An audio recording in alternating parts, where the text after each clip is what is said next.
Hello and welcome to the Hunt Banish Extract podcast, the only podcast giving moon pies a completely different meaning. I am your temporary host for the moment, Rat329, your patron saint of 3 stars, and with me are our regular host, the Drunken Bard. I hate you. And El Maestro, aka Colin. That was better than what I was expecting it to be. Sorry, Right. I couldn't help it. I had to have that one out there. It's great. Get out of my fucking chair. You're fired now. Speaking of fired, we have 2 open seats now. Forklift certifications did not go through. Our Kaiser and Sleepy have been promptly evacuated out of the podcast. So They are in the basement studying for their forklift certification. And they won't be back until they can drive like a pro. All right, boys. Now, this event has been nice and slow, and buggy. Needless to say, as if Crytek couldn't possibly fumble something, I had to go and praise them. And what happens? Rat, you want to lead us into that first subject? Well, you see, I wouldn't really say it's fumbling so much as it is there's not so many people there's not as many people that enjoy Vanilla Hunt as we all thought, because this is very close to Vanilla Hunt. Yeah, and so it seems like we're just seeing like all the sweats, but at the same time, most of what they've done has honestly benefited the health of the game, from what I can tell. But there is like the flare gun bug that I'm not completely sure what it does. I've just seen a few people talking about it. Apparently, it causes, I don't know if it's the specific skin, the Death's Beacon for the flare pistol, or if it is actually the flare pistol entirely in the game. But apparently it does 240 damage in one-shots hunters. Oh, hot damn. What? So what the hell is going on over at Crytek Studios that we roll back some things, we change some. The bomb lance got bolt thrower. That's what happened. A good thing happened, so therefore we had to have a curse. It makes some sense to me, because like from what I can tell, the majority of Hunt's coding is basically spaghetti code. So like they fix one thing and it causes bugs for other things. Like the example I can distinctly remember is when they tried to fix, I want to say they finally fixed the reload bug, but it brought back the Lamat bug. Yeah, but now that you mentioned that, the reload bug might be back.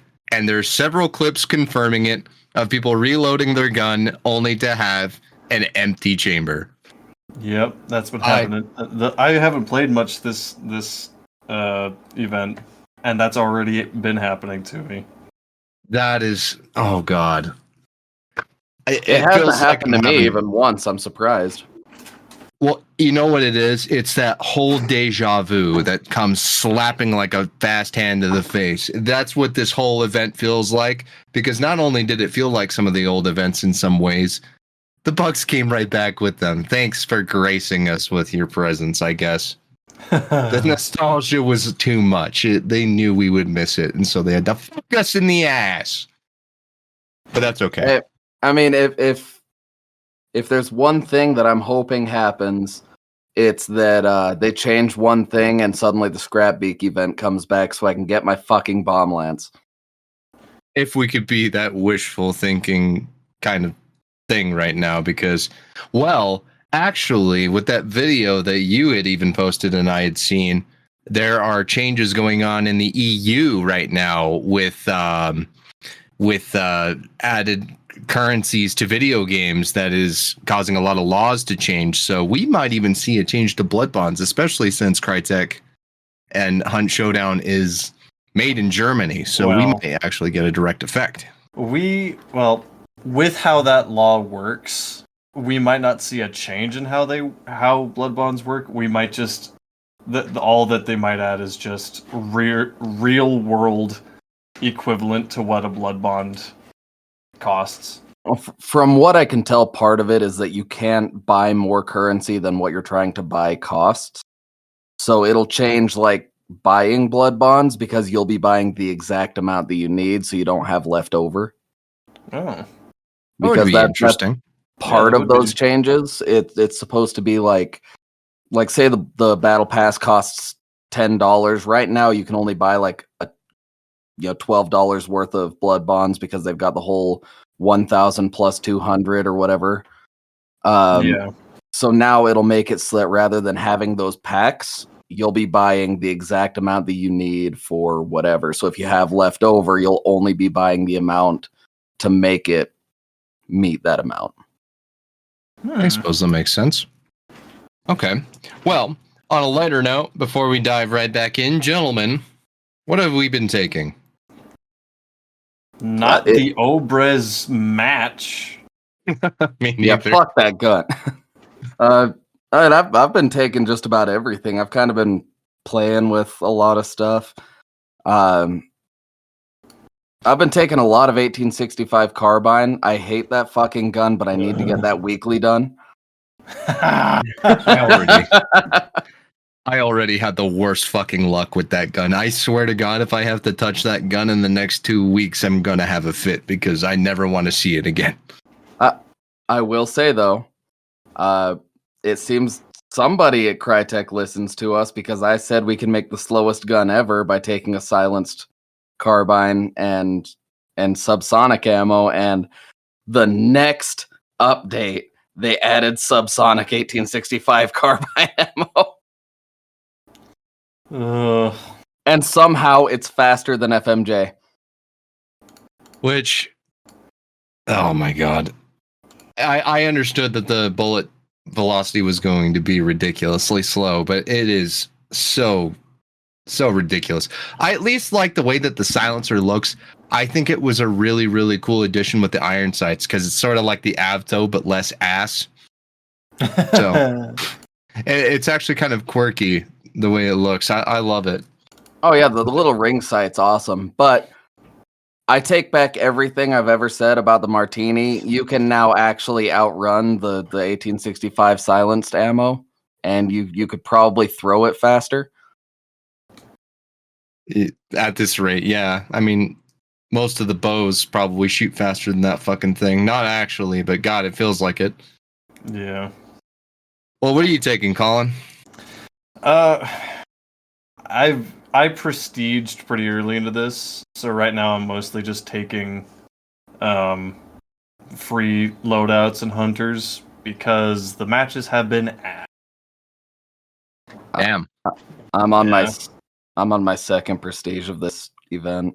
I just free stuff and trying my best to get the weeklies done at the same time. Like I guess I still have to do Obrez match damage, which is ridiculous because there's only 2 guns in that variant tree or whatever. I think I jumped into a trio with a couple of friends and had them do my Obrez match damage because I don't want to touch that gun. I feel dirty. We specifically were even saying how much we hate the specific gun type of, oh, just take this. We just need you to use this gun. And that's what we didn't want in our weekly challenges. I mean, once in a while is okay, but God damn it. It's always the guns that people don't want to fucking touch. Mm-hmm. Well, we're like, we don't want this. And they're like, we're doubling down on this. You're going to take it and you're going to like it and you're going to eat every vegetable on your plate, mister. Well, I've been taking shit, I'm drawing a blank because I usually almost always have been stealing people's guns every chance I get. And it's been uppercuts lately. Thanks, guys. Stonks. Mr. Steal Your Guns over here. I always come in with a shit loadout, like okay, not shit. I wouldn't call any gun that I take shit. But like a Winnie C and Nagant, just a regular, and it's not even a free hunter. I just take them because I like the look of some of their skins. And then I'll, of course, find people who have taken lately it's been like slates and uppercuts and Vetterlies for some reason are making a comeback. And I've been really enjoying the Maynard. which is funny because I said it was dead. Well, it's a lot more fun when I get to take it and I'm the only Maynard sniper on the map. But I took it because somebody needed suppressor damage, and I'm like, I'm not going to use it like a shotgun with bleed anyway. Let's just use it and see what happens, because it's still 450 meters a second. God, that thing is still good. I wouldn't say it's very good compared to other sniper options even, but it's still relevant, and it's only like $160 hunt, so not much to complain about. See, and I would use the Maynard sniper more, but the Sparks is right there. That's my point. Yeah. And I know what people have said. Especially where the bleed isn't even on the Maynard unless you find it in the world now. I would just rather have a Sparks. I just would. And I'm not even the biggest Sparks enjoyer. Not because it's bad, but because I'd just rather play something else. I'd rather play a drilling or something. See, and if I'm going to take a single shot weapon, it's probably going to be the Springfield. But, if I'm going for high damage and a sniper scope, the Sparks is right there. And it gets fast fingers, unlike Maynard. That's true. Have you guys had time to play around with the bomb lance with bolt thrower much yet? Oh, you fucking know I have. No, not at all. That's unfortunate. Well, Rat, tell us about your experience. Oh, it's so good. It makes me happy. So, the harpoon has completely replaced the steel ball ammo for me. And damn. Yeah, it's insanely good. And it makes it even better because you can one hit at range and up close. And funny enough, the bomb launcher actually reloads that ammo way faster than the actual bomb lance if you have bolt thrower. I did notice that. It is so fast to reload now. It makes bolt thrower on the crossbow look slow as hell. Well, I noticed that when the bomb launcher first came out, I thought to myself, this reload seems even a little bit faster, and this was before bolt thrower actually worked on it. And to know that it is, and that bolt thrower makes it even faster is nuts. Yeah, it's like the bomb launcher's base reload is what the bomb lance gets when you have bolt thrower. Oh. Well, and it's so good. I've been running bomb lance bomb launcher for the past for a couple days now, just playing around. And I always run the bomb launcher with the harpoon ammo and the bomb lance with its basic ammo, because then I can take out meatheads. But it's so good. Guys, if you haven't played with it, please do yourself a favor. It could arguably be a Romero shorty replacement if you're really solid with those harpoons. Yeah. Jeez. Well, and Colin, I'm not sure if you've played around much with the traits, because where Greyhound got down to 2 points and Determination got down to 1 point, I've been taking them frequently with the new 10-point system. I'll take Greyhound, Determination, Vigor, and when I'm playing with a team, or no, even if I'm playing alone, Necromancer, and I don't take a stamina shot anymore. I just hold E, and just all my stamina comes sprinting back to me. Haha. Wink, wink. And wow. It's incredible now that those traits are so cheap and I can take them more often, because it's not busted. Because a lot of people would be like, well, if you just have stamina coming back that fast, well, you have to stop and you have to hold E, so you have to walk. So it's not imbalanced, and it's a viable alternative to a stamina shot for me. So I will just not take stamina shots. And then when I start getting full on traits, I'll get rid of Greyhounded Determination and then just take a stamina shot in its place, bless you. And then I just have a really solid thing. So people, Determination, Greyhound, Vigor, and when you run out of stamina, just hold Dark Sight. It is so freaking solid. Yeah, the fact that the effects from those two actually stack is so nice.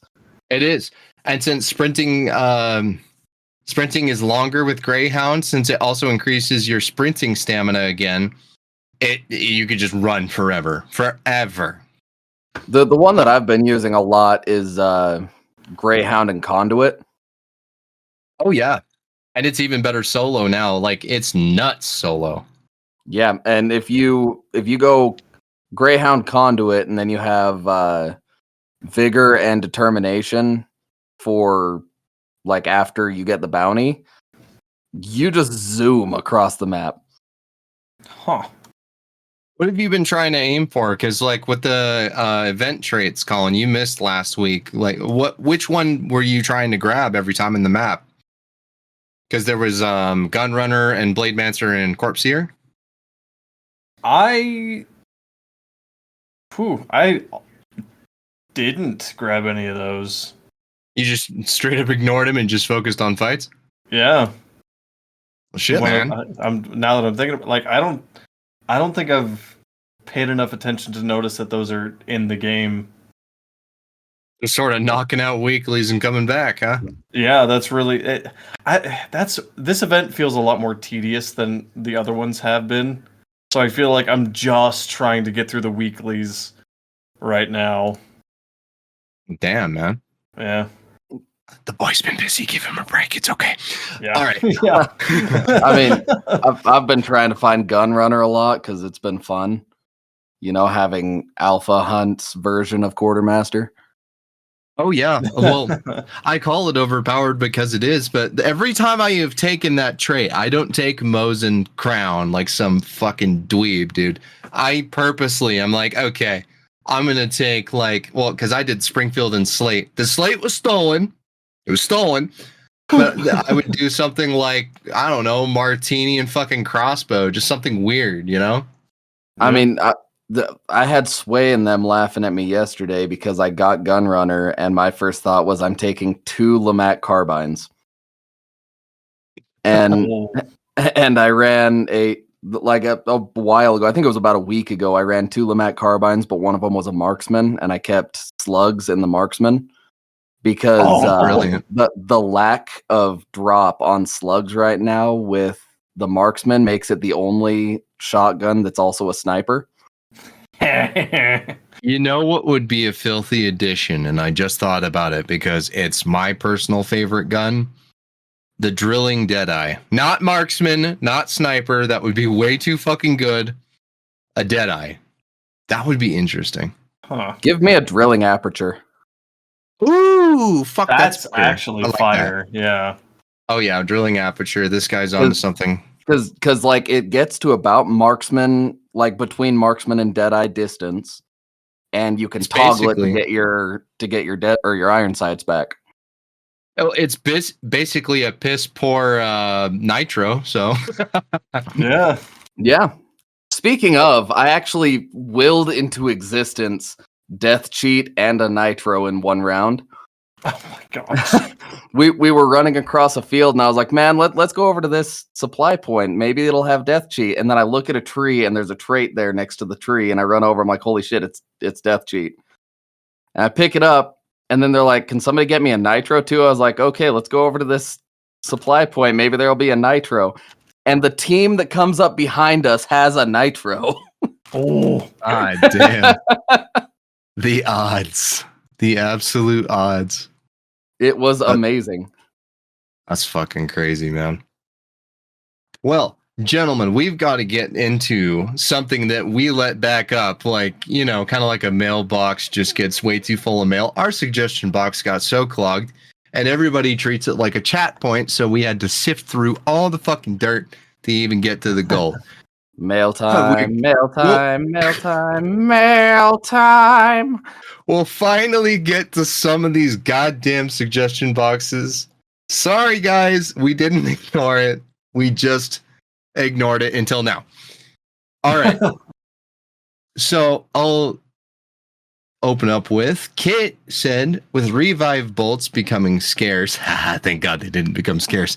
And the next newest update, I've been thinking about the fact that scarce ammo is extremely situational.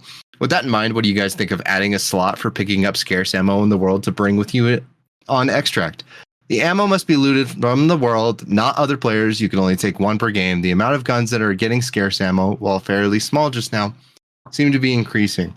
And without always bringing a specific gun, it's beginning to feel like those scarce ammo will never be used again for me personally anyway. Do you guys want to open up with your thoughts? I mean, this reminds me too much of like the Tarkov Delta box. Like Okay. the little. I don't think Like, either of us have me- played Tarkov. Yeah, me and my friends all call it the prison wallet. Like it's a tiny little box that's like 2 to 3 slots big that you can put small things in and then take with you.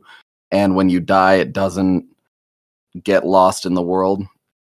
It feels too much like it would be adding clutter to the UI. Like if you had an extra little Yeah. box that you could store stuff in. Yeah. Okay. I see where you're coming from with that. What were you thinking, Colin? You spoke up. Yeah, I mean, I can see where he's coming from on this comment, and like I can see that this could be a fun idea, but at the same time, a lot of scarce ammo right now is just something that you can bring in another gun. Yeah. That isn't scarce, so I don't see the point personally. Like, What?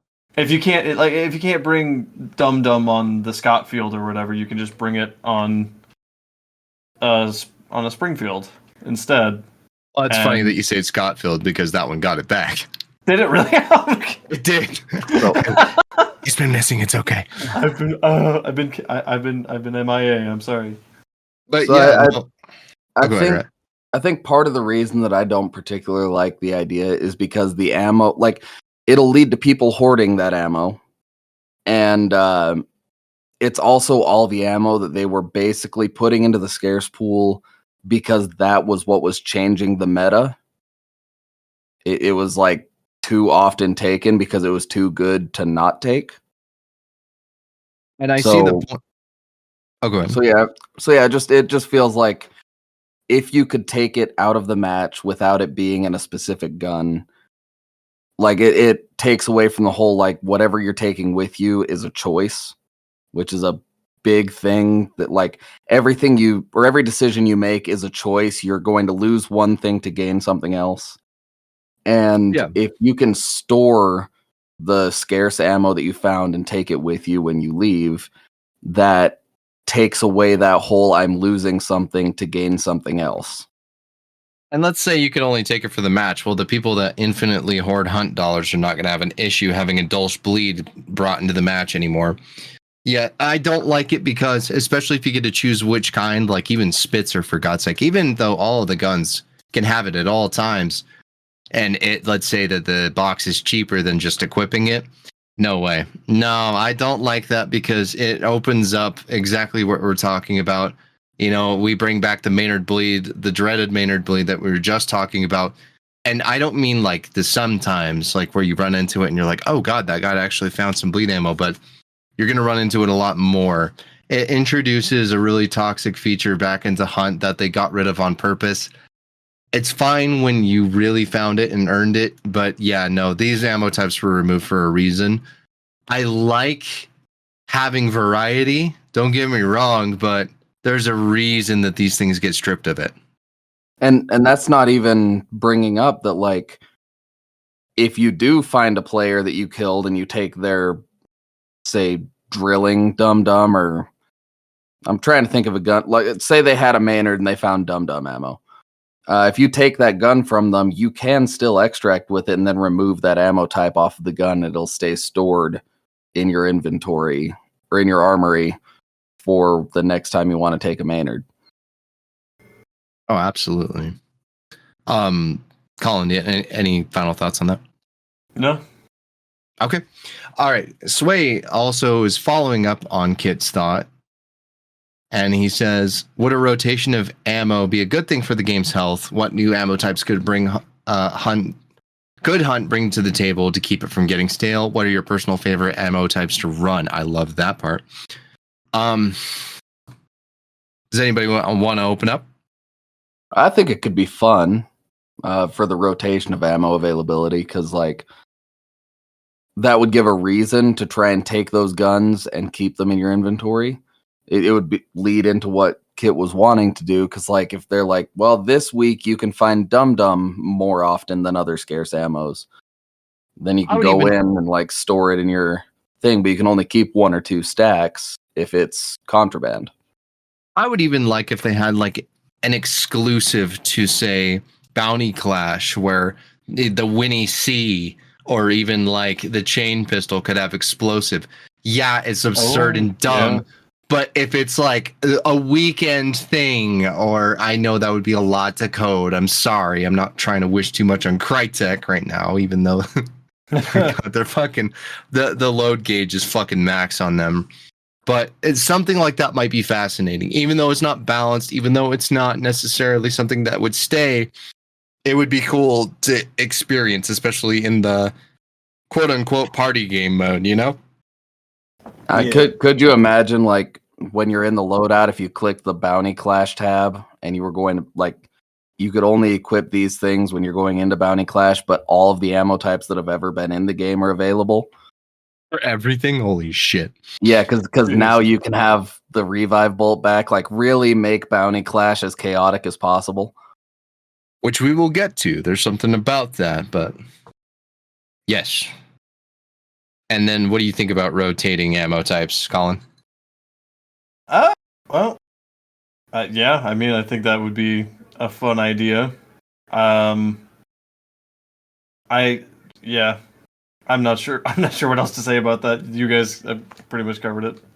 Oh, that's I think it would be fun. As for ammo types that Hunt could add from getting stale, bullet types are a tough one because balance plays so much into it. I think what it really would come down to is like arrow types. Crytek, please just give the fire arrow to the bow. They really all asked for it. Like people have been asking for it everywhere.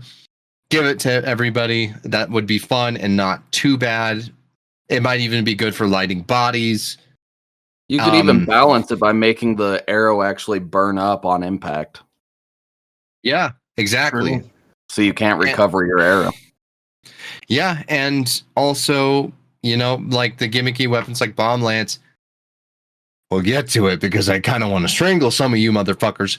But there's interesting Bomb Lance ambos that could be equipped or made up. So it would have to be the special quote unquote things that aren't bullets, because bullets are so rough to keep in line because it's like, oh, let's add Dum Dum to everything. Horrible fucking idea. Horrible fucking idea. Sparks Dum Dum would literally be king.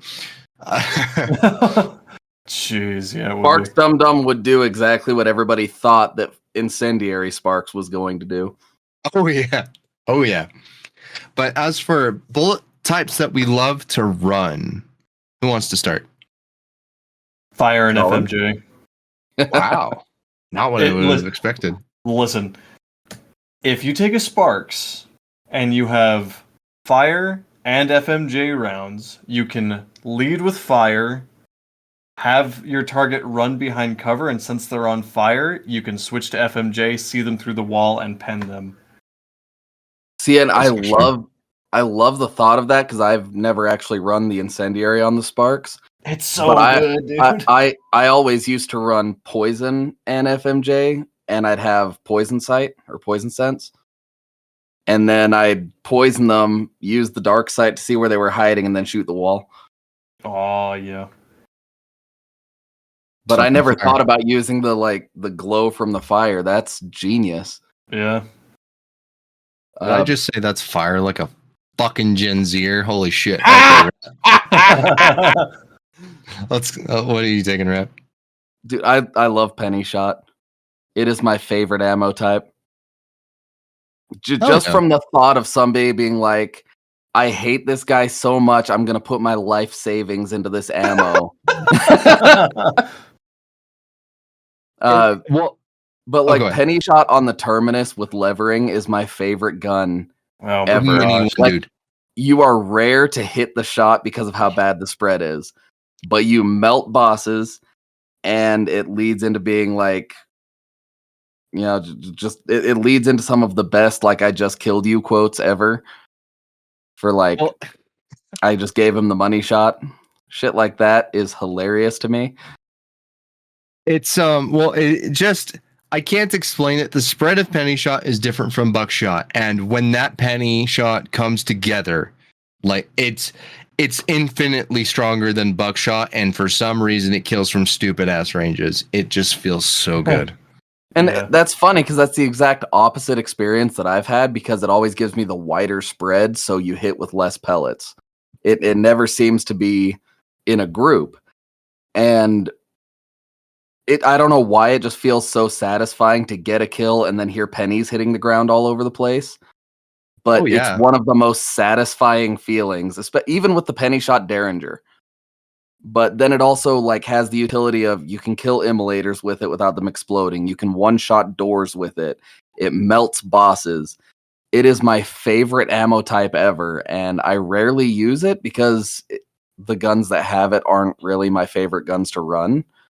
But if I had a choice for like only one type of ammo, I would run penny shot more often than anything. I agree. Well, like when you put the pennies on their eyes when they die, well, it's even better when they're all wedged in their body. They're definitely going to super heaven at that rate. Oh yeah, they can pay the boatman. They just have to dislodge one of those coins. And the second part to Sway's comment, don't think I didn't fucking read this, big guy. Also, bomb launcher hive grenades need to be a thing. I shut it down with John Cat. I'm shutting it down with all of you because some of you agreed with him. I will not fucking tolerate a hive grenade being on the bomb launcher. Go fucking no. Don't. No. Hold up. It could be kind of fun. Because you're giving up an explosive type of ammo and an arrow type of ammo. You're giving up, like, you would basically be giving up a lot of stuff. And if there's only like 2 rounds per slot that you fill with the hive bombs, that could be kind of fun. But like, you can't kill the meatheads and stuff. You can't use the explosive on the bosses. You can't stick enemies with it. And if it's a small cloud, it would only take like 1 punch to get rid of the bees. Yeah, make them actually have to program the clouds. I would be scared to see them try to balance that shit, especially where bugs are coming back. They already do. The jars of bees are actually smaller than the barrels of bees. It's a smaller cloud. Same with the hives. The hives have bigger clouds than the barrels or the jars, and the barrels actually leave behind a poison cloud on top of the bees. I mean, I haven't personally noticed. I think for most of them, they die the same to me, but I'll take your word for it. But that would seriously need some kind of balancing because imagine a whole team of just fucking bomb launchers with bee jars. Jesus. Yeah. Really, is it any more toxic than taking the waxed frags and carpet bombing? It's less. I mean, Honestly, because wax frags, the explosion radius is like 2 meters. I was really afraid, but I forgot how ass the fucking explosion radius can be. So it's not like a frag bomb. It is much less. It's not like a Chukanu. Yeah, I know. my one last thing that I want to add to this. My overall take for these 2 questions that kind of go hand in hand is we've got enough ammo types. Why are we not adding more consumable or tool types? Yes. That's what I've been fucking wondering. That's a great question. Like, See, and with the advent of Rotjaw coming in, I said it back when Rotjaw first got added to the game, and I'll say it again now. I think an electric goop jar that just coats the ground where it lands with Rotjaw's attack And in stamina saps. Would be an awesome consumable. dude, I would love that in the crossbow or the hand crossbow. That would be amazing. No, not an ammo type, just a consumable, dude. Oh no, I know. I'm just saying, like, if we're going off of ammo types for the question, like, I would even love that as a hand crossbow ammo type because it would be just like the poison hand crossbow or just like the poison grenade. Like, and why are we not doing this? It could operate just like a temporary trap, just an area denial consumable. Yeah, I love that. I do. I think that'd be fantastic. Ever ago. Yeah. But I mean, on the topic of adding new tools and stuff like that, honestly, I would rather they stop adding fucking weapons and tools and consumables and stuff. We have enough of all of that. Give us new AI, please. True.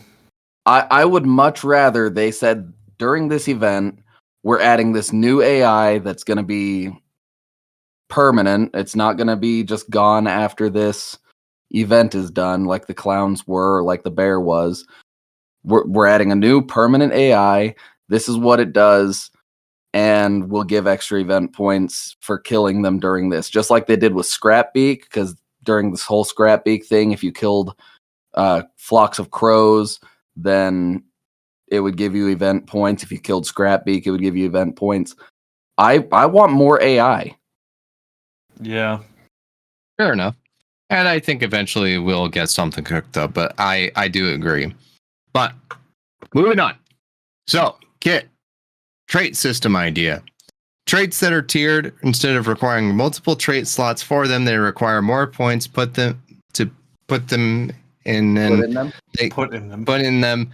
And they gain additional effects. An example might be a trait that reduces aim punch from compact, then medium, then long with each upgrade.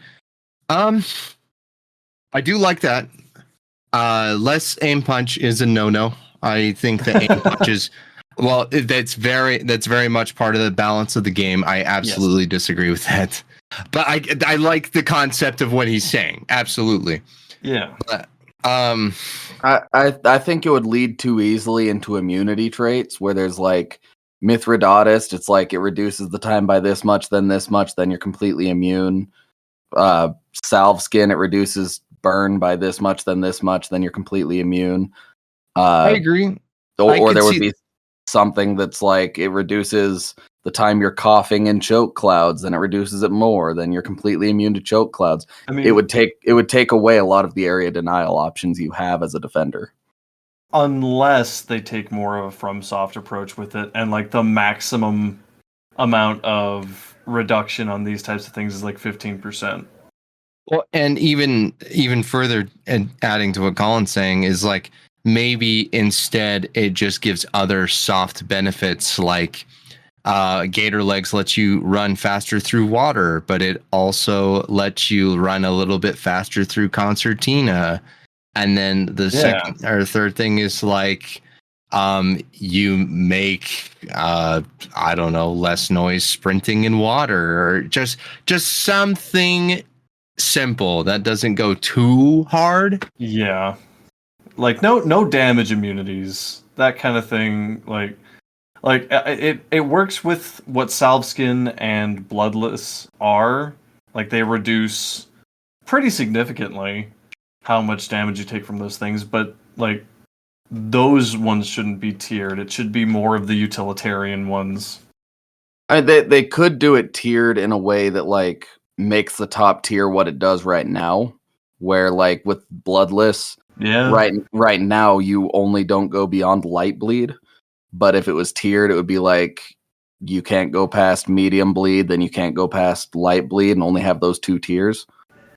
Well, and then max rank makes it so maybe you don't bleed out for longer than 10 seconds or something. Or you can it cuts down the stopping bleed timer a little bit or something like that. Yeah. Maybe not. It depends. Yeah.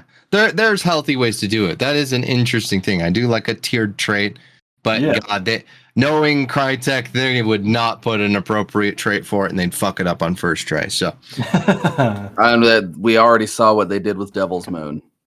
Right, Christ Almighty. Okay, Cube.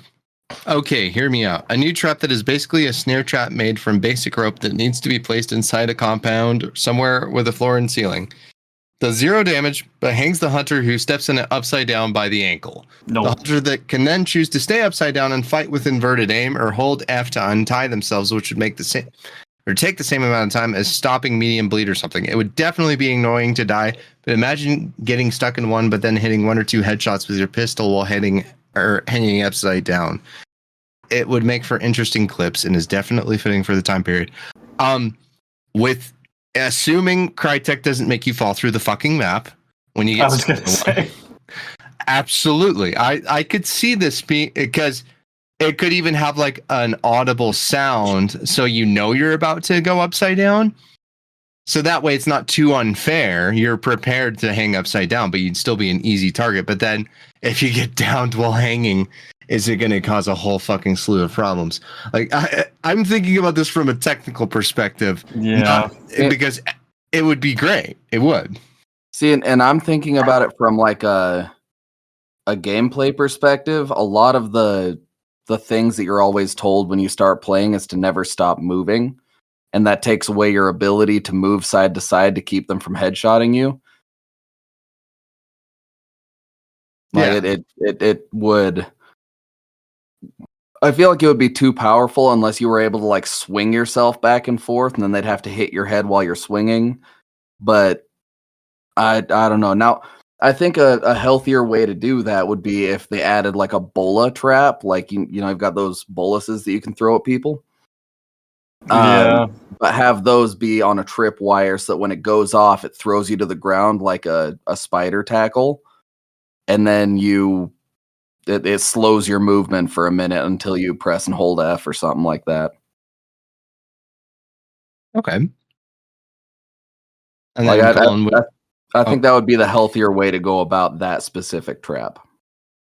Well, because I think most people would choose concertina and poison over that anyway, because it could be more gimmicky, but I don't really see a place for it, but that doesn't mean I don't want to see it.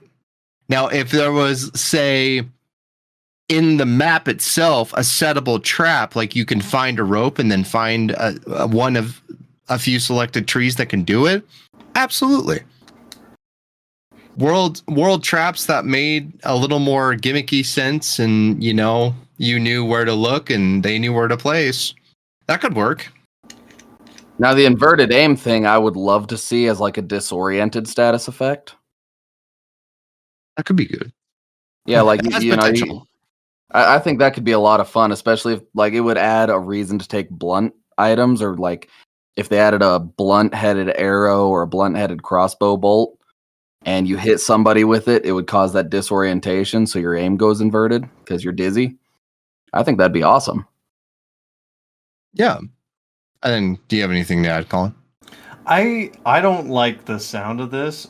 Again, for like you were saying, Bard, the technical things, because I'm just thinking about like, okay, if you get caught in this trap, are you still able to like turn and look around at the same speed that you already are able to, or would they have to slow down your turning radius? Like it's a bunch of things that I just don't like. I don't like the concept of this, honestly. It sounds too frustrating. It sounds too cheesy. If there was some way to incorporate it a little better, maybe. Absolutely. Yeah. But with how Hunt works, I really don't think that that's a great one. That's fair. I think it falls into the same category as like when people were saying they wanted flying enemies. It wouldn't work as well with like a game like Hunt, where like one of the main mechanics is if you scare off birds, they can look and see where the birds are coming from and know what direction you're coming from. If you're fighting a flying enemy, they can look over, it's above the ground, so now they know exactly where you're fighting and they can run over there. That would be a pain in the ass. All right. So, Warfinger. I like Bard's suggestion of the bare knuckles trait. I was thinking along similar lines about the knuckles, wanting them to be more viable alongside the knuckle knife, spear, etc. It would be cool if you could equip one on each hand, perhaps with Frontiersman giving you a 2 or 3 punch combo. And of course, I want an animation of Henry Cavill loading his fists. That's fucking awesome. Colin, since you weren't here, I mentioned a trait called Iron Fist, and then I changed it to Iron Arm, and it's basically your bare knuckles do as much damage as like knuckles. So you could actually punch zombies with your bare hands, and then with Iron Arms, if you have gun and you gun buck, it does like more damage, just like knuckles. So you could gun buck someone to the face and kill them. Oh, that's what he's mentioning. I still love that trade idea. I think that'd be so much fun for naked runs. Be so good. Yeah. This is a really good idea, honestly. Like the bracers on both hands. It could be interesting, and maybe it could take up 2 tool slots, so you have to be a bit more creative. But it would give you more power versus a boss, and a special infected would wish they had never been born with you.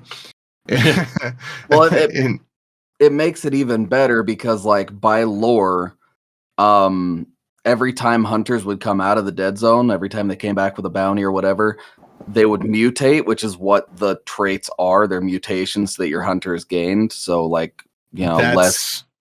So, and that's why, like, horn skin exists, because some of their skin would actually be harder when they came back, so they were more immune to blunt damage. Well, Has admitted that was part of, like, that was something he more so interpreted or made up, quote unquote. I'm pretty sure I read something in one of the lore things that was saying that's how it was. Maybe you both read the same thing.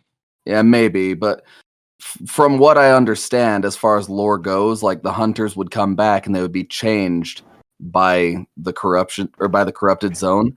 So it could actually work lore-wise that you were, like, the muscles in your arms had been changed slightly, so now you hit harder or something like that. Like, I would love to see this trait implemented. I think it would all be fucking amazing. Like, I especially like that, because if you're going to sacrifice it with an extra fucking melee tool, why not? Why not? Yeah. And it would give you a reason to bring Knuckles over the knuckle knife or the regular knife, because like, those already deal so much damage when you stab. So it would increase damage just from the knuckles or from gun bucking or whatever. I would love it. Or even if it made you sacrifice 2 tool slots, make it so that you could equip one with knuckles and one with a knife. Maybe that's going a little far, but it's like, well, why the fuck not? If hunters are becoming that ambidextrous or whatever, fuck it. Well, fuck, imagine, like, the stuff that they could do with this. Like, if those bracers were an actual item that you had to equip as a weapon, even, they could have fucking punch daggers. That'd be sick.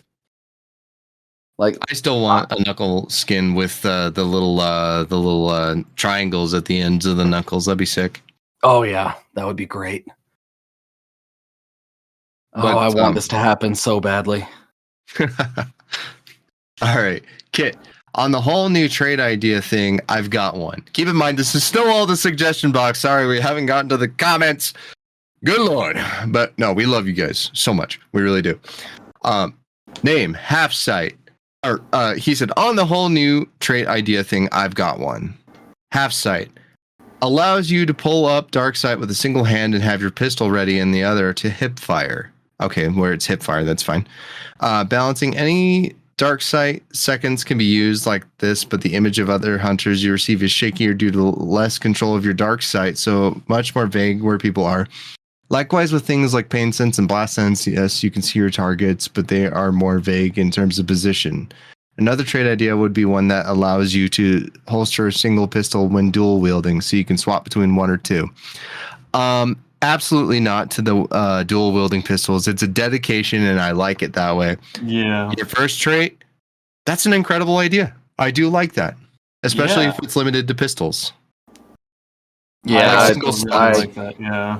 I think I agree too. Like, it's the half sight thing sounds really balanced, but like, part of the reason that taking 2 weapons is such a give and take is because now, like, if you can put away one, you now have the accuracy of a single pistol while not having to reload to pull out the second pistol.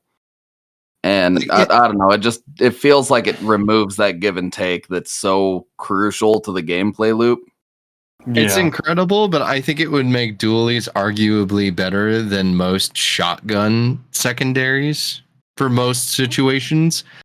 Shotgun can one shot and dualies can't always, but I still think it's too viable, and it gives you way more range with something that's supposed to be RNG.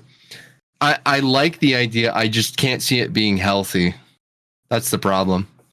Whereas the first one, I think that sounds great, especially if it's limited to hip fire. Absolutely. Absolutely, yeah. I agree with Bard.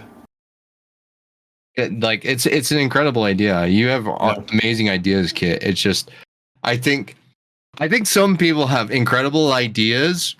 It just when you get into the upper branches of Hunt, it gets so fucked because so many people are so much better than everyone else, can abuse the fuck out of it. Yeah.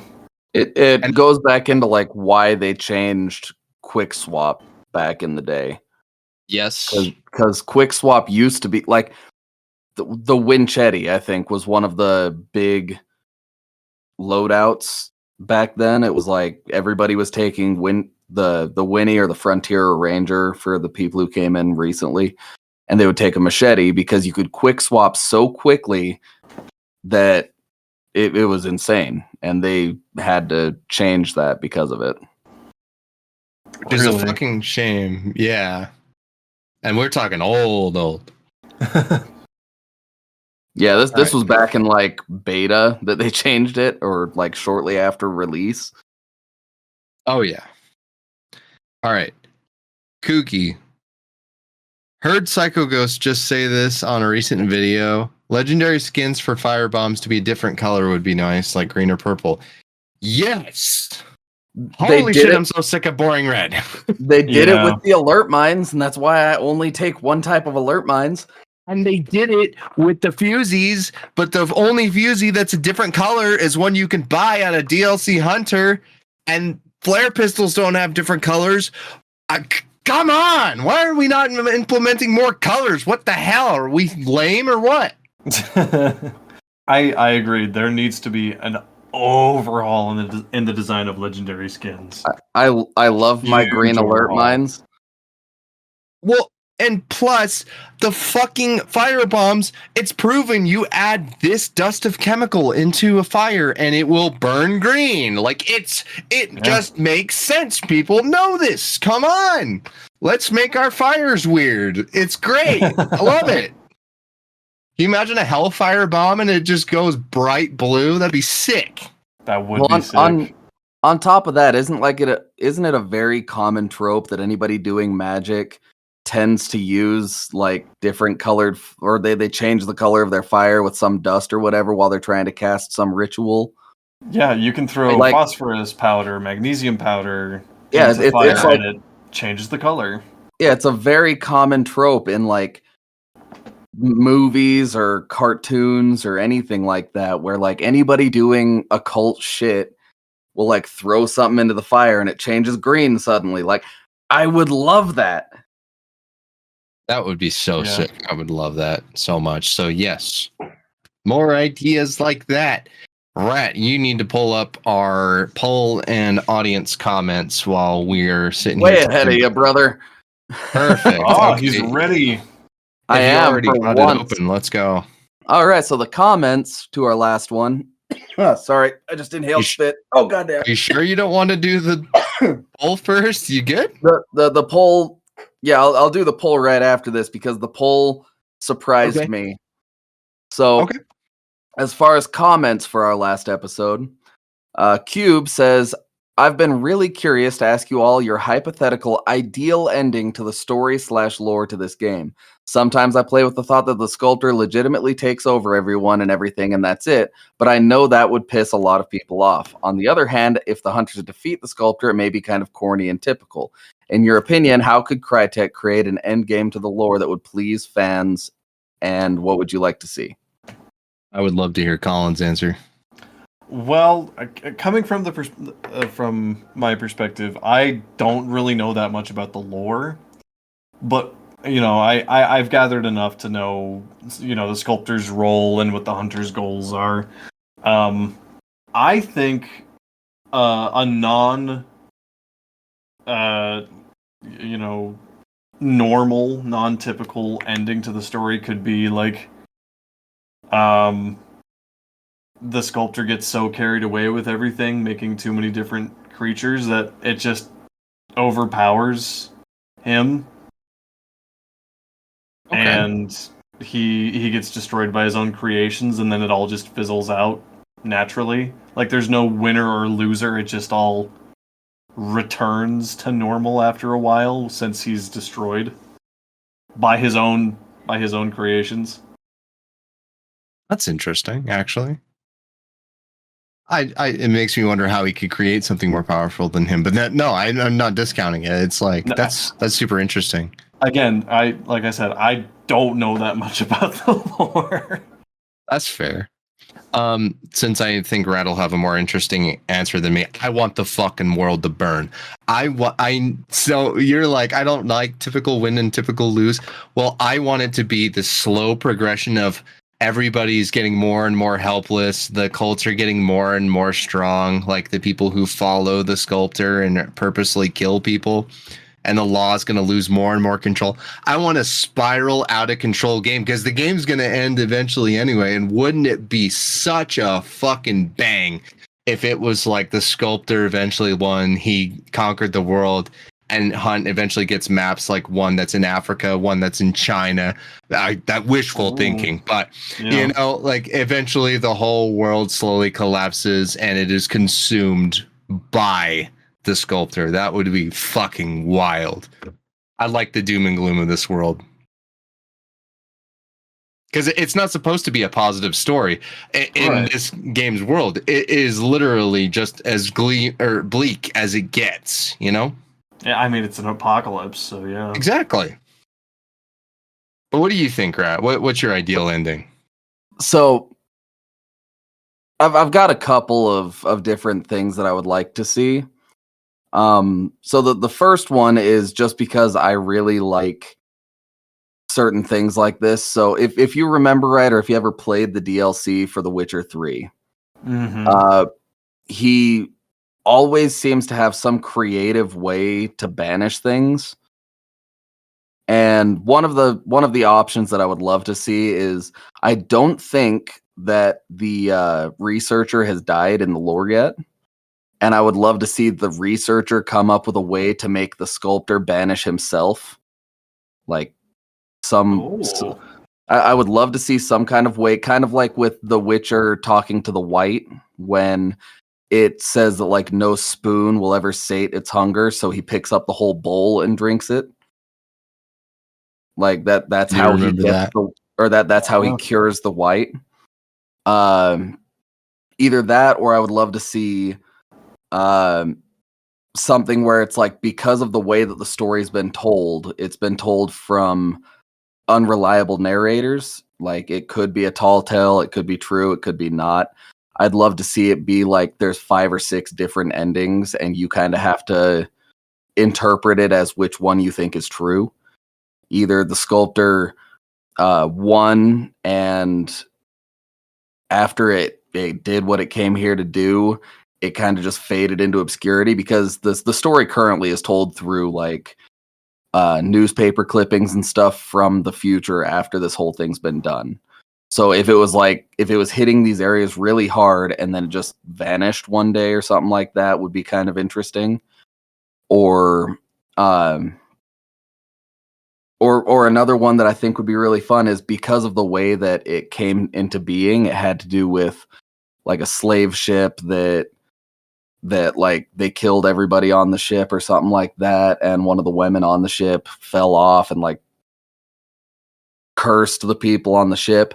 I think it would be really cool to see like the sculptor got there, and then after a while the person that was specifically cursed, or every member of that crew, were killed by the sculptor, and then it faded and just left because it came here to do what it meant, or what it was there to do. Like, stuff like that I think would be really interesting, especially if they stuck with the unreliable narrator theme of things. Like, you could have 3 or 4 different endings, one where the sculptor wins, one where the sculptor doesn't, one where it's tricked into banishing itself. Like, you could have a bunch of stuff, and then that would be satisfying to everybody because they could choose which ending they want to side with. I do like that. Yeah. Here's one that would piss everybody off. It was all a dream. Fuck, I would fucking quit Hunt and sell the game. Or if I couldn't sell it, I'd uninstall and never install again and be like, fuck you. None of my headshots were a dream. You could go fuck yourself.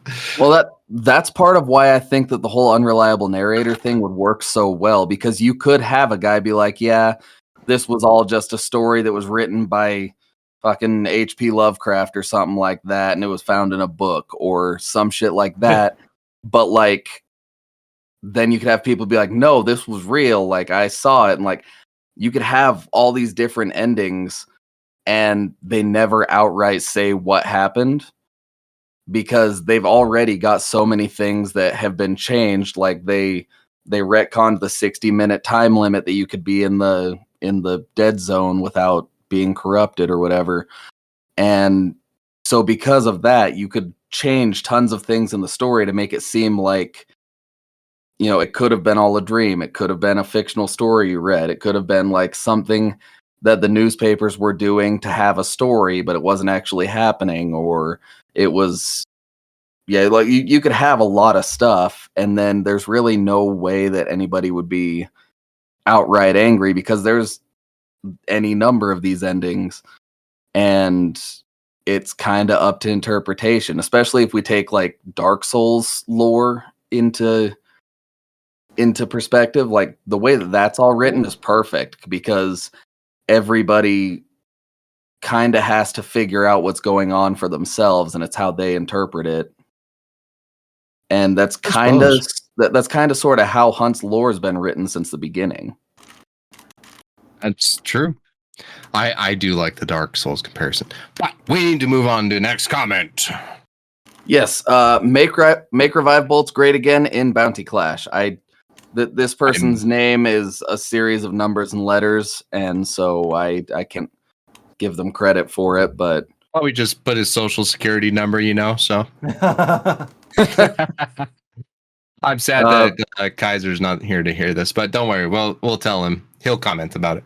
Yeah, he'll comment about it, but like, I don't know. I'm glad the revive bolts are gone. I've had issues with them since the beginning. They got rid of Necro just to be like, hey, here's Necro in arrow form. Here's Necro, but instant and reusable more than 4 times. I know what it is. It was the fucking Uno reverse card. What? It was the fucking revive bolts were the Uno reverse card, dude. Oh, yes. Like, I'm dead. Yes. LOL, no. The amount of times I got hit with those, stood up instantly, just to get headshot again, fucking pissed me off. Yeah. Martin says, I'm only 10 minutes in, but I'll say this while it's in my brain. The large and small shot changes. At first glance, my response was definitely one of, what the fuck? Now I have to take 2 stams to have any meaningful use out of them. But then honestly thinking about the direction Hunt's taken and the changes it's made, I'm here for it. It's not that bad. I'm just more aware of when to take it. Hell, old Hunt, forgive me if I'm mistaken. It was only a minute for a large stam shot. Not large. Small. I think the large was 300 seconds. The large was 5 minutes. You're right. Yeah, I do remember that from when I was doing my my fucking spreadsheet of it. It was large shots for antidote and stamina, and I think regen when they first came out were 300 seconds, and all the small shots were half of that. Don't forget, there was no fucking timer either, so when that shit ran out, you didn't know. Oh yeah, you just had a symbol of like the stamina, and then when it was gone, it was gone. Yep, you were fucked. That was it. Oh gosh. All right, next comment. All right, Disfigured 07. He says, "G'day, mates." He's the one that you said you wanted him to say the word no without the R. Let's not dive back into that. I'm already the bad guy. Cheers for the tips and answering my questions. My loadout I can't stop playing is Uppercut with normal ammo and Spectre with Slug. Oh, you're a Slug guy. He's my kind of man. Bring some merch out, guys. I totally agree with my boy Richard about Bounty Clash. Bring bolts back only for it and make it a nightmare. What are your guys' thoughts on the Mosin Nagant M1891? I think that thing is a piece of shit and can die. I am there with you, Disfigured. Fuck the Mosin. Long live the Berthy. Well, since you already hate me, I'm sorry to say this. I think the Mosin is fucking beautiful, and I love using it. I'm sorry. I love using the Mosin. I think it's great, but that's because I'm a sweaty ass 6-star. Here's the thing. I think the Mosin is awesome. Like, as a person who owns one in real life, I think it's friggin' awesome that it's in this game. Because it is just genuinely a beautiful gun. But I still think that the Berthier is better. Long live the Berthier. I love don't, the Berthier. Yeah, I think... Yeah, I just think... I went on a whole rant about this at one point in one of the other podcasts about how underrated the Berthier is, so... Yeah. It is. And just to point out, like, as much as everybody seems to love the Mosin, I think the Lebel is better. The Lebel has... It's just more consistent, I think. Disagree. I don't know that I fully agree with you on that one, Rat. I like the Lebel way better. I mean, luckily we live in a country where I'm allowed to be wrong, but yeah. To counter you, Rat, I think the more consistent rifle is the Krag. Oh, the Krag is by far the more consistent one, but I'm saying just between Mosin and Lebel or Mosin and Berthier, I think the Lebel is the one that I've had the most consistent results with. And that's probably just a me thing, but I think that the Lebel is better. However, the Mosin does have the drum mag variant, and I will take that Mosin Obrez with the drum mag over anything if I'm playing in fucking Soul Survivor. Yeah. I just think the Lebel reload is way too slow. That Mosin is so consistent. Yeah. It's so fast in Iron Eye. And like... to explain myself with the whole no thing, there was a skit with a really hot goth Australian chick and just some American dude, and he's like, just say no. And then the chick's like, no. And so the Australian accents are so thick, it's adorable. That's all I'm trying to point out. But yeah. I will say, next to the Irish accent, the Australian accent is probably my favorite. Scottish, my guy. Don't forget our boy Kit. Dude, I like Irish better. I'm sorry. I like Scottish better. But Mosin, I'm sorry. You can hate me disfigured. I can be your enemy. I love it. It's okay, disfigured. We all know that you love him best. No, not a chance. All right. Next comment. Warfinger in our Discord, he says, I also feel like this event is anticlimactic in terms of in-game personality, and it's honestly little more than a battle pass. However, I'm not upset about that if the focus really is on the health of the game. From a testing perspective, if the dependent variable is performance, then the fewer IVs and extraneous variables, the better. The more new features added, especially in-game, the more difficult it would be to assess the effectiveness of bug fixes and iron out new kinks, just speculating. I agree. Like, especially coming off of the Post Malone event and the event right before that, those events had a lot of personality. Like, there was a lot of stuff in the rounds that, like, you walked in, you're like, yes, this is an event. Yeah. But yeah. And I think that's where this event is losing a lot of people, because it pretty much is just a battle pass with one special supply point on the map. But I have noticed how much better the game is running, or how much better the game feels, and how many fewer bugs I'm encountering than prior to this event. And I mean, I'm all for this event just specifically because they've been doing so many bug fixes and like health and quality of life fixes. Like they even overhauled a lot of the UI for this event, and it feels a lot better now. It's not perfect, but it feels a lot better. Yeah. And yeah. I'm really glad that they're trying to aim for the health of the game. It seems like there's some failures, obviously, with all the bugs. I can't help but be bewildered by that. But for the most part, we're heading in the right direction. And I did love Hunt most when it was buggy and a little bit crazy. I'm not saying I love bugs. But my God, it's starting to feel a little bit nostalgic. At least I think we're in a positive direction here, for the most part. It's starting to feel like pre-Serpent Moon Hunt. A little bit, at least. Yeah, The as far as like bolts.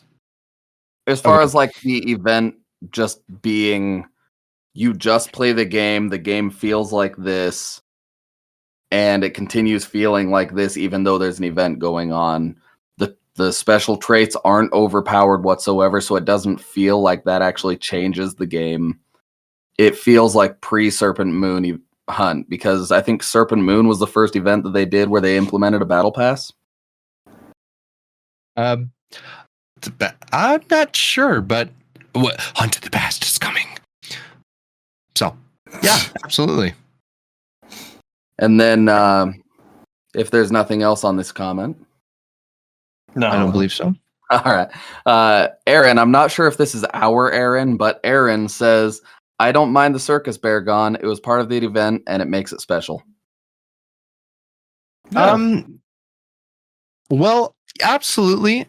It's heartbreaking because with a game like Hunt, with Crytek, with this team that we have, it's really hard to watch them put so much effort into something so fucking monumental, to watch them piss it all away, because so many things in this game need correction, and to see them make a bear enemy that probably took hours just to give it away the moment the Post Malone event ended, it's so sad, because it's like there could have been so many more changes or this and that, and instead we got something that only some of us, let's be real, there are new players, some of you never got to experience and don't even know what we're talking about, and that's sad to me. And I mean, it also comes down to like everybody, like almost every time a DLC gets announced anymore, everybody is listing bug after bug after bug after bug. And it feels like they put all of that time and all of those resources into building it just to get rid of it, when they could have put those resources toward bug fixes and stuff instead, if they were looking for a lasting impact on the game. That's the biggest issue is Hunt. If it were a bigger team, if I'm not part of them, if they had more money and they had more resources, absolutely, I wouldn't be bitching about something going missing. But this game, every minute they dedicate is such a precious resource, especially with things that happen. So it's hard to watch them get rid of things. I don't know. Do you feel likewise, Colin? Oh, sorry. Yes, I do. Okay, big yawn. Yeah, sorry. All right, Rat. Do we have any more? No, that was the last of the comments, and now on to the poll, which honestly surprised me a bit. Do tell. The poll was, how do you feel about the newest balance changes? We had good, okay, neutral, not great, and bad. All 6 votes went to good. I've never That's seen awesome. I have never seen a 100% on the polls ever before. But all 6 said that it's good. And while that might not be major to you guys, especially, small numbers, yada, yada, it was huge to us because, my God, even some things just kind of, it really shows how much people differ in certain aspects, and to have everybody be like, yes, this event feels positive in some form or another, that's awesome. And I mean, yeah, I feel the same way. Like, I love how they've changed the game just for this event. Even like, it feels good, and it feels like a natural progression rather than them trying to shove so much stuff into the game. I mean, the last few events, just even when they started with the faction system, it feels like they're trying to cram so much into the game just to experiment that they're not focusing on the game itself. And it feels nice to see the game running better, and all of the things that we've been complaining about that are kind of a pain in the ass, like, fucking bleed damage on that sniper. Like, it feels good seeing these changes actually being implemented. It feels like they're actually listening to us. Yeah, absolutely. Yeah. So well done, Crytek. Just please, for the love of God, whatever spaghetti code got separated in your fucking pasta, get that shit figured out with those bugs. Oh my God. What a nightmare. It's amazing that shit came back. And since I technically wasn't the host, I'm just going to give a subject real quick because I wasn't the one who did the intro. If you guys could great intro, unconventional tool, we're talking, even if it broke the game a little bit, just for fun's sake or whatever the fuck, if there was a tool like a fucking grapple hook, like the fucking zip lines or something, what would you put in the game? I was honestly just thinking about this, just because of the lore question. Like, with how sort of this game kind of takes on a sci-fi element. I'd say so. I need something like, I need there to be a random like robot thrown into the game. Like, I don't care if he's a hunter. I don't care if it's like a boss. I need to see a robot that's like piloted by a little zombie or whatever. I don't care. I need robots in this game. That's kind of sick. What do you think, Ryan? I would kind of love a hunting net. Like the shit you hang at the bottom of a tree to catch them? No, like a bunched up net that you can mount onto a bomb lance, or like that you can, or like a tool that specifically has one of those nets that you can only fire once and have it be able to knock other players over, and then they have to like press and hold F to escape it. That actually is sick. Do something like that, but like it slows down their movement by a lot, so they can't sprint. It cuts it down to just regular walking speed, and they have to like cut it off of them because they're all tangled up in it. Has like a concertina effect to it. Yeah, but it doesn't cause bleed or anything, so it's just like a one of those hunting nets. Yeah, like it. Honestly, I got the idea from Monster Hunter because of that net you can mount onto your wrist and fire it at animals to capture them. I would love that shit. I gave mine away. Mine's zip lines. I think if there was like a hook tool that you could fucking, it would go so hard in Mammon's Gulch, just zip line. Oh my gosh. And the headshots you got on people would be sick. Make the tool just be a rope and have there be a trait where you can attach that rope to an arrow and use it as a zip line. That'd be sick. It really would. Sick. Like, I know, game breaking, blah, blah, blah, blah, blah. I'm talking about fun here. Yeah. Well, I don't think it would be game breaking either, because there's that elevator at, I want to say, Fort Bolden that goes across. And that's the one that everybody says don't take because you're dead in the water at that point. Like, if you start moving that thing, people are going to shoot you. Bolden? It could do basically. I want to say it's Bolden. It's wherever the shooting range is. Oh no, that's Karmic. Oh, it is Karmic. You're right. So that platform that moves sideways onto the roof. Yes. It would operate basically the same way. You might be moving a little faster, but you're basically dead in the water. And since you have to use both hands to hold on to it, you can't shoot. Yeah. Okay. I think it'd be great. And if it was a trait, or even if it just got added into 100 hands where you can tie it onto the arrow and fire it, you can use the bow to attach to the rope and slide on the bow. I think that'd be sick. Honestly. I think that'd be awesome. Colin, do you have a subject, or should I ask Rat? Ask Rat. Rat, do you have a subject? So it's not so much a subject as it is a topic of discussion. What are you guys thinking about the recent, I want to say patch or hotfix or whatever, but like most of the new pistols have been bugged on quick swap for a while now, where it's a lot slower to quick swap to those guns. And apparently they just fixed it so that all of those guns have the proper quick swap speed. Huh. And to anyone wondering, that's like the Scottfield, the Sparks pistol, the new Army. It's a lot of the guns that were added post like 2021, I want to say. I think so. Somewhere in that era. So during when we started and when everyone else was starting to join, huge. It never was intended to even matter. And then they just didn't animate it correctly. And so those ones were, for some reason, slightly less quick. And for anybody who's like, what the hell are you talking about? Well, it might not apply anymore, but you could take like a conversion, and the quick swap, like from sparks to conversion, was really fucking quick. And then you take a Scotfield, and it's like there's just this slight delay between it, and it's just a tad slower, and that mattered so much.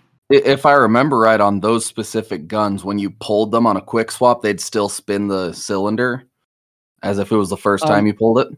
No, that's if you reloaded it without fully reloading, or you had fired a shot, I believe. So it would still need to cock the gun or something. So the barrel spin was only if you did a reload and didn't fully reload. So because then he would have to spin the barrel to the correct bullet. Okay, I was thinking of the wrong thing then. But yeah, so now like when you swap from one gun to the pistol, no matter what pistol it is, they have the same quick swap speed. And so how do you think this is going to change the meta? Because they've changed a lot of stuff since then. They've added a lot of new guns.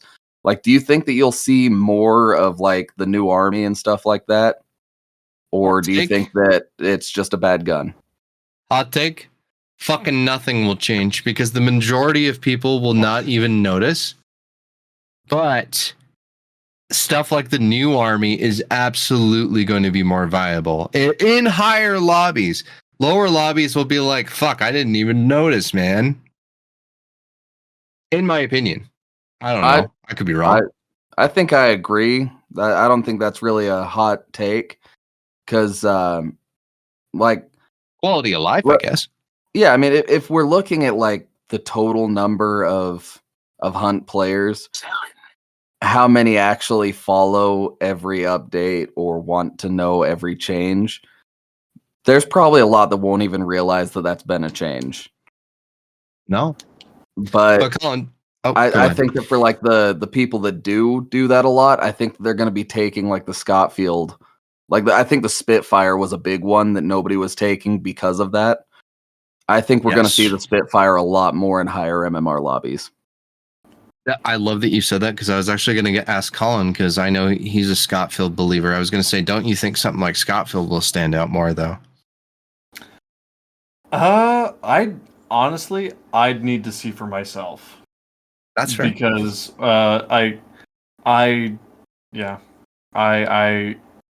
can hear all these things and then just really not even notice it when I play the game. But if this is like major, like you guys are saying, I think it will have an impact on the playability with the Scotfield. Because that gun, especially the Spitfire, if that gun becomes viable again because of this, I'll be a happy guy. And it is becoming more viable again because of the Dum Dum being back on Scotfield. Because not that it was ever bad, but Dum Dum gives it more relevance. It just was anything. I guess relevance is a better word than viability. Hell yeah. But, yeah. And then, can you think of anything, Colin?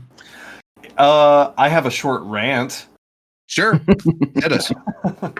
Okay, so I know I'm behind. I know that there's probably already been a rant done about this, but the fucking Mosin Obrez match. I was looking at this. It has got practically exactly the same stats as the regular Mosin. And it has a little bit less muzzle velocity, but it's still it's half the price, still 3 slots, but at the same time, its stats are also almost identical to the regular Mosin Obrez. Yeah, but I think the Mosin Obrez is a 2 slot. Yeah, I think the only differences are the Obrez has slightly more sway, Yeah. and the Obrez has less muzzle velocity. Yep.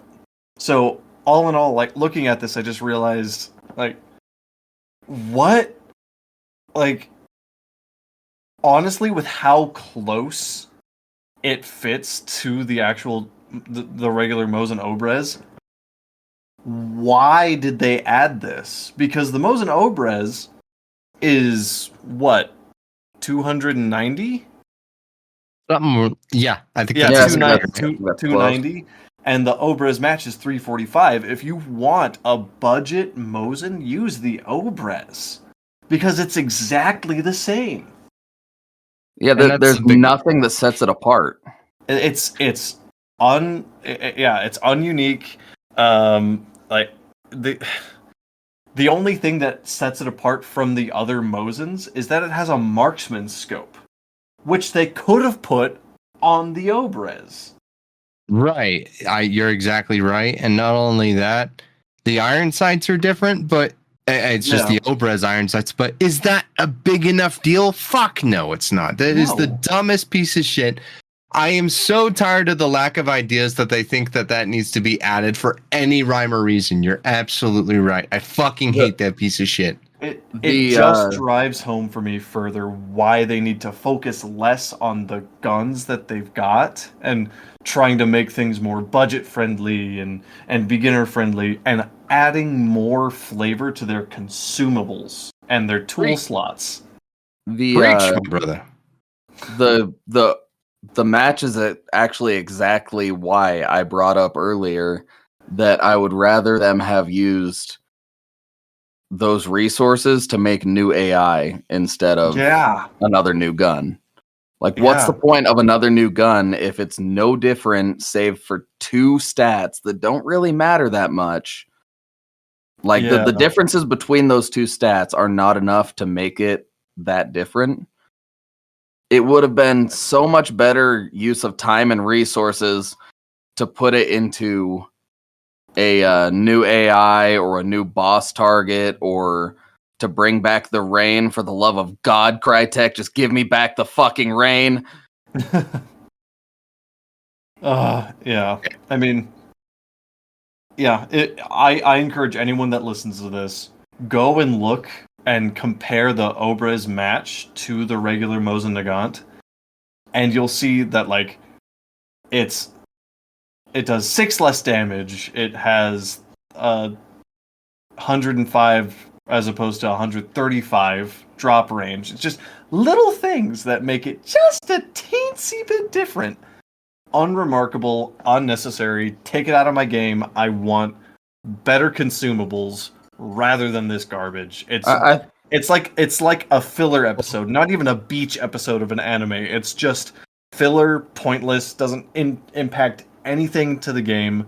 Nada. It's As much as I agree with you, that whimsical tone was hilarious. That was gorgeous. Thank you. I think what it comes down to is, Crytek, give us back the rain and give us back Dassault, for the love of God. please. I swear to God, where's Dennis? I've been looking for Dennis. Give me Dennis. Okay. Getting that point out there. That's my Okay. rant. All right, Rat, you got any final thoughts? No, just give us back the rain, give us back Dassault. That's all that I want. Colin? Nope. I've said my piece. Hey guys, sorry we forget every single time, but we managed to miss the honorary hunters again. So I'd like to thank all of you honorary hunters. A Cunning Rogue, Big Monkey CNC, Call Me Roy, Cube, Drake, Element, Glonky Pete, Gumbo John, Hans, Hazmat, Jay Tizzle, Kit, Chris, Kugisaki, Mama Bear, Mimic, Our Father Gray, Penguin, Prez is Dead, or Dr. Soda, Sway, and Warfinger. You guys are all incredible. Sorry we get so scatterbrained when we podcast, and I hope you enjoyed the episode. All right, boys. This was mostly a catch-up episode today, and I think we had a lot of fun with it. I would Next even week will love be the mustard episode. It'll be an episode type from time to time, especially when our box gets backed up the way it did. This event is kind of a nothing burger in the first place, so it's nice to have finally catch up with. No, don't you dare say mustard. With everything else that's been. Okay, the condiment episode. Go fuck yourself, Rat. All right, thank you. This episode is the condiment episode now. I hope you know that that's the name of this episode. So, we had 2 people fired. We now have 3. He requires a forklift certification, and he's going to need to get his Class A commercial driver's license. So, thank you, everyone. It's just me and Bard now, guys. Don't worry, we're going to make it. It's been a good run. Love you guys so much for listening to this episode. And as always, Colin. Stay hunting. and live long enough to fuck the moon another day. I was going to give you the outro, you cunt. I'll do the outro. So, depending on where your favorite fast food is, I'm going to judge you a lot. But I really like Carl's Jr. So, In and Out. Okay. Colin? I don't know. I mean... Well, they all give you gas. True. KFC. Damn, that's a baller move. Okay. I've heard fucking Popeyes is way better, but we don't got a fucking Popeyes around here. Yeah, there's no Popeyes close to where I live, which I would prefer to go to a Popeyes since when I go to KFC, I get their chicken sandwich. I don't get their buckets of chicken anymore because that's too damn expensive. Especially the spicy version. Mm. Oh. Yes. Rat. Y'all making me hungry now. Honestly. Say goodbye. All right, guys. Stay hunting. Love you. Bye-bye. Live to fuck the moon another day. God damn it. Good night, everyone. Good night.